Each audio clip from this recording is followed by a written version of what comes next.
I want to tell you what a pleasure it is for me to stand before this august group and an extraordinary event.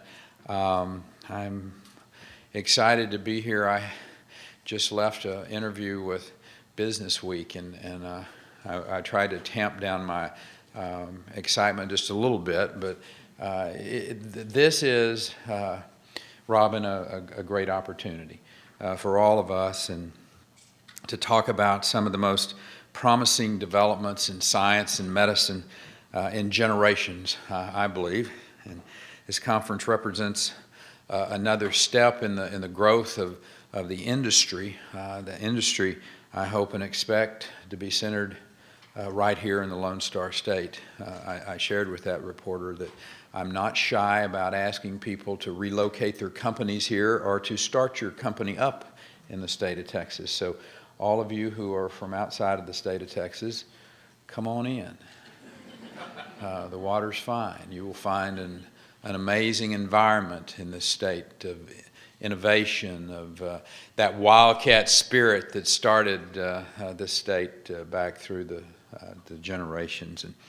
And Texas researchers are still very much in that mold, and over the past 3 years alone, researchers across our state have published more than 100 peer-reviewed studies involving adult stem cells. And going back to the year 2000, that number grows to almost 500.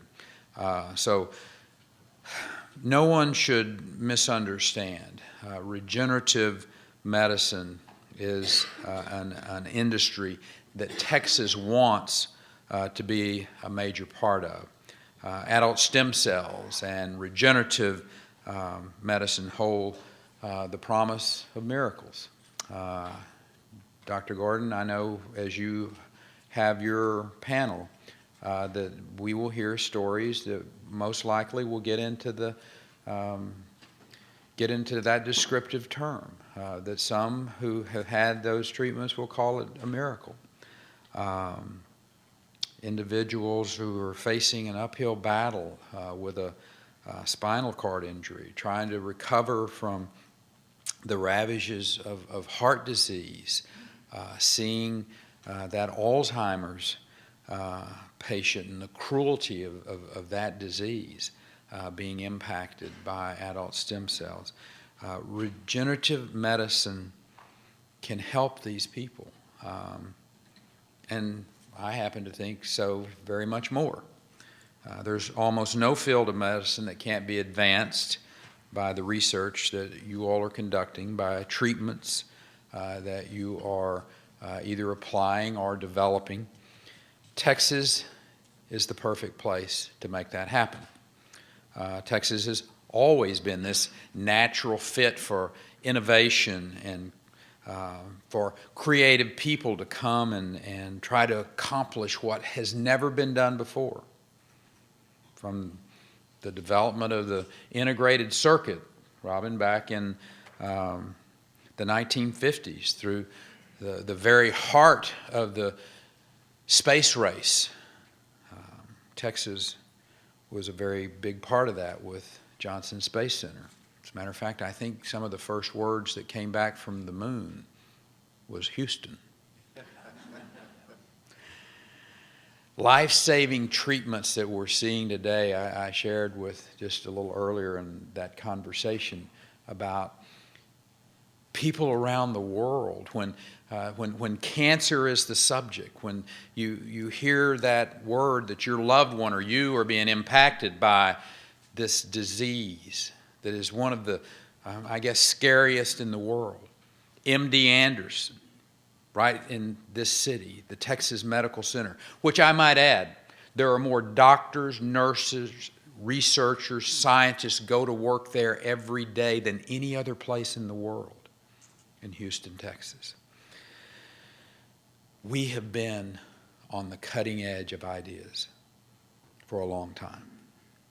Texas has also been a good place where the technology of the day and some good old-fashioned common sense meld together and create something new. It's that irrepressible pioneer spirit that you find in this state. The birthright of our descendants, those individuals who came to this state. It was a very untamed land, sometimes a brutal land. I think it was Sheridan, while he was stationed here in his military career, that he said, "If I owned hell in Texas, I'd rent out Texas and live in hell." It could be a tough part of the world to live in those days, but as I think of a result of that, Texas has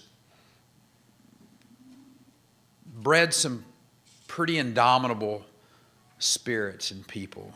It's not easily intimidated. They certainly don't give up in the face of a setback or two. As state leaders, we make sure that those setbacks are not, I should say, a result of the state meddling in people's business or some crippling bureaucratic structure. Over the past decade, we've taken a lot of steps to make sure that our state is more receptive, it's more conducive to this type of research of which you all are talking about. We've made sure that innovators won't be hindered by exorbitant taxes wrapped up in bureaucratic red tape, or spend more time at a courtroom fighting a frivolous lawsuit than they do in the research room. We've helped create a place where that world-class workforce is capable of fulfilling whatever need it is that you have, whether that's producing a life-saving vaccine, selling a product line, or securing equipment that's necessary to complete whatever that task at hand may be. In short, people around the world see that we've created a fertile climate in this state where innovators are free to create and nurture their ideas, where government, by and large, stays out of the way. And that's good. That's good for any type of company. It's particularly good for innovative young companies seeking firm footing in their early days of development. However, that's not all that the state of Texas has to offer over the last decade. We have put together programs that have helped spur massive amounts of economic development in this state. Among the first that I want to mention to you is the Texas Emerging Technology Fund. That was a fund that was created some 7 years ago with two main purposes. One was to help attract top-flight researchers into the state of Texas through grants and grant making. I think of one, Dr. Gustafson, who was over at the Karolinska Institute, and we recruited him to come to the state of Texas. It's been a highly successful effort to not only keep researchers here, but to go recruit researchers from other places in the country. And it has succeeded on a massive scale. Through the Emerging Technology Fund, the state has invested more than $180 million in grant matching and research superiority funds in our Texas universities, putting some of the top researchers in the world to work on projects that will improve our communities and most importantly, cure diseases and save lives. Dr. Prokop is another example of regenerative medicine. I hope you're going to have the opportunity to hear from him. But we recruited him. We didn't have to go quite as far as Stockholm to get him. We just went across the Sabine and got him out of Tulane, and some, I think, substantial number of researchers that he brought to Texas A&M, Scott and White together, and they're focused on regenerative medicine there on the side of spinal cord injuries. And he's joining this very vibrant and growing community of Texas-based researchers who are blazing trails and recording breakthrough after breakthrough. Doris Taylor is another one of the again, you're going to get to hear from Doris, and a fascinating lady who is doing just phenomenal work. Grew a human heart from adult stem cells, and we saved her from the snowy plains of Minnesota to bring her to Houston at the Texas Heart Institute now. And in all seriousness, she didn't move here because of our weather, particularly the weather in August. She came here because she knows that this state is committed to the type of innovative work of which she's passionate about. This state has made decisions over the course of the last decade, of which both tax and regulatory and legal policy decisions that have helped create, I would suggest, the most dynamic economic environment in the country. We've led the nation in job creation, and people are attracted to freedom. They always have been. Freedom has always been what attracted peoples to the shore of America. And in this latter days of our republic, of this early part of the 21st century, Texas is a place where that freedom is as obvious as any place in the country. And researchers and innovators are drawn to that. The other thing I want to share with you about our Emerging Technology Fund is that we've invested some into 137 early stage companies. I think there's more than $190 million that have been invested in those companies. And basically, we're part of, the state is part of, we're partners with these young startup companies. And filling that gap, Robin, you know, one of the bigger problems that startup companies have is that gap funding from the time they get that innovation in the laboratory, and maybe in a university laboratory, and then to commercialize it. And before it can cure people, it has to go through that process. And we've committed more than $103 million invested directly in companies commercializing technologies in biotechnology and the life sciences. And again, it's more than just about creating jobs. Yes, that economic draw is important, but it's about saving lives. It's about changing lives. It's about giving people hope. It's about laying a foundation and building up our high-tech sectors and building a foundation that will be here for years and years to come. This summer I had the opportunity to go up in the Northeast to Boston for one of the substantial biotech events. Matter of fact, the largest called bio events in the country and in the world. And we were also honored, and there was a group that honored Texas for the work that they had done. The Battelle study had come out, and Texas was ranked at the top in biotech job creation. And that's the type of achievements that is really gaining not only the respect but the attention of people all around the world.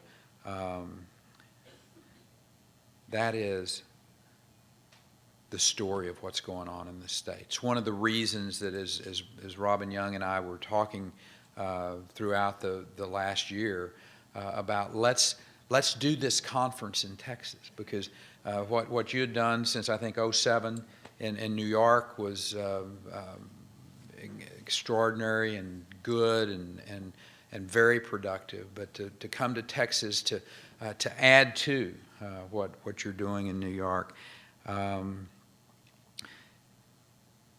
Interestingly, in 2007 was the same time that this state took one of the big steps and putting us truly on the map. And that's when we passed legislation to create the Cancer Prevention and Research Institute of Texas. It's better known as CPRIT. And to find the cure for cancer, to put the flag in the ground and say, we are going to invest, and we are going to invest in a way that is clearly powerful enough to send a message all over the world that we're going to find the cures for these diseases that are ravaging our loved ones. And that message, that $3 billion commitment by the state of Texas to find the cure for cancer. To date, CPRIT has funded 427 awards, totaling more than $756 million for cancer research, commercialization, and prevention. Those dollars have flown into academic institutions, they've flown into nonprofit organizations, and they've gone into private companies. Matching funds that more than $900 million have been pumped in to the fight against cancer in Texas. And lastly, although it isn't specifically targeted to medical, biotech, or other high-tech companies, we also created, back in 2003, the Texas Enterprise Fund, which has been one of the most effective deal-closing funds in the country. And they have been used to attract some very recognizable companies into Texas for expansion or relocation.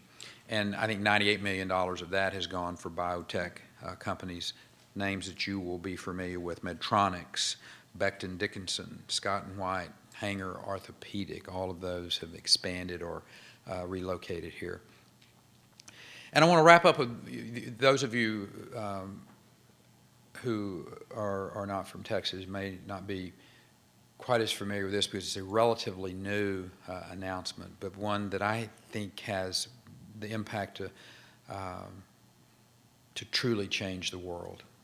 And this summer, the U.S. Department of Health and Human Services selected Texas A&M as one of only 3 sites and the only university in this selection in the nation for a Center for Innovation in Advanced Development and Manufacturing. That national center will play a role in securing our country from bioterrorism and global pandemic. Just to give you the Cliff Notes version, what they have been able to develop there is from laboratory to manufacturing on the vaccine side. Historically, when vaccines were egg-based and took about 9 months to go from one strain to another, through some innovation that the company owns that is at the center of this, they're going to be able to go from one strain to another in 45 days. Now, the power of that when you're talking pandemic, when you're talking about a disease or a virus that transfers itself from one strain to another, and to be able to go in 45 days and be able to deliver hundreds of millions of doses of that vaccine into a third world country where millions of people's lives are at stake. That's what Texas is all about. That's what modern day Texas is helping to create. So, like so many of our accomplishments in the field of innovation and biotechnology, this was only possible because of extensive investments that were made in boosting our high-tech and biotech sectors over the past decade. So what you're doing here today is not out of the ordinary for Texas.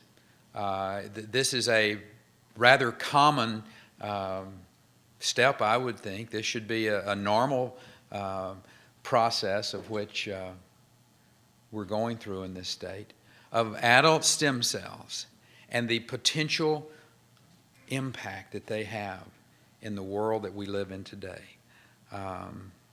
So taken all together, all of these efforts have created an environment very rich with potential for researchers for anyone with a vision and the determination to make it a reality. Now, we're far from finished, however. We hold the potential of becoming the nation's center for regenerative medicine, an environment with the concentration of brain power and research that brings to get us to this critical mass, and an environment that makes our state, hopefully, be the first to come to mind when people are looking for the cures to diseases that are impacting their loved ones or themselves. There's a lot more that we have to do. And working together, I suspect that we will get that done. I think back to the steps that have to be taken. And earlier this year, the Texas Legislature, the Texas Medical Board, the Texas Health and Human Services Commission, they came together to set a course for companies, for institutions, for physicians to work together in the interest of safe and effective and ethical adult stem cell research. And I tip my hat to each of those institutions for seeing the importance of their work. As a state leader and as the lieutenant governor and the speaker and those involved with that, that's a very important task. Matter of fact, a vital task. We've got to do everything we can to ensure that cures for Parkinson's, for diabetes, for cancer are not only found much more quickly, but they're found in the state of Texas. So I want to thank you all for coming. I hope you enjoy your stay here. Robin, thanks for being a great partner in this as we've gone forward. God bless you, and through you, may God continue to bless the great state of Texas. Thank you.